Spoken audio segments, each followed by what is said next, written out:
A battle of the heavyweights, if you like, the materials and energy sector in one corner up against the banks in the other.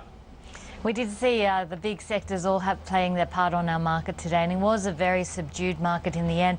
As you mentioned, we saw the materials and the energy space really receiving a boost, and the China manufacturing numbers being watched very closely. They came in on that rumour whisper number of a reading of 52, but of course that was higher than consensus. So today we had two very big pieces of data coming out: the China manufacturing numbers, which came out at 11 a.m, and then the first quarter GDP numbers here in Australia, and both had the potential to derail the market. But altogether, the key takeout were the numbers were better than expected, but still the market really not getting too much of a lift, although in the afternoon we did manage a bit of a rally.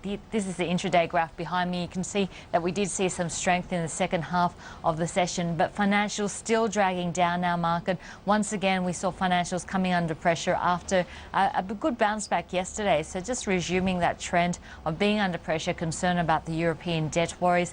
In the end, it was a pretty disappointing session on the Australian share market. We were flat, but remember, Wall Street was up by 1.1%, so underperforming the US market once again. But I guess the Shanghai Composite down 0.25%, so that's also having an impact on the Aussie market. At that lower end of the range, so we could see the beginning of a short-term bull run?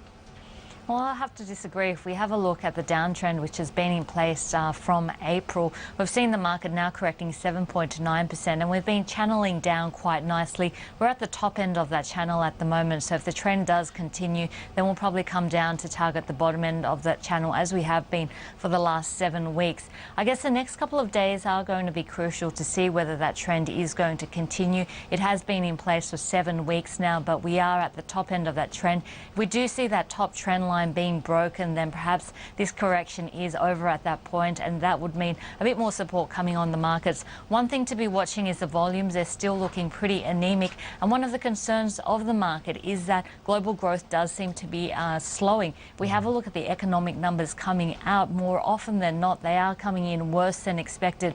If we have a look at GDP numbers, we've seen numbers this week coming out of India as well as Switzerland, both coming in worse than expected. Australia GDP revisions, we saw it go from a consensus of contraction of 0.3% to a contraction of 1.4%, and coming in at a contraction of 1.2%. We've seen contraction in Japan, also on the back of natural disasters and the nuclear situation over there. And then you move to the US, where we got a reading on the Chicago manufacturing numbers. There we saw the 4th largest fall in the history of the survey. We saw the Dallas survey as well. And with these regional surveys have been looking very weak. So tonight in the US we do get the ISM manufacturing survey, and it does look like we're going to expect a print of the mid-50s now. So it does look like we're in for a pretty horrible ISM number, and then it's a big week in terms of jobs in the US. So the market very nervous because we are seeing slowing manufacturing in China, although the numbers coming in ahead of expectations. The trend does seem to be that we are seeing slowing potentially in China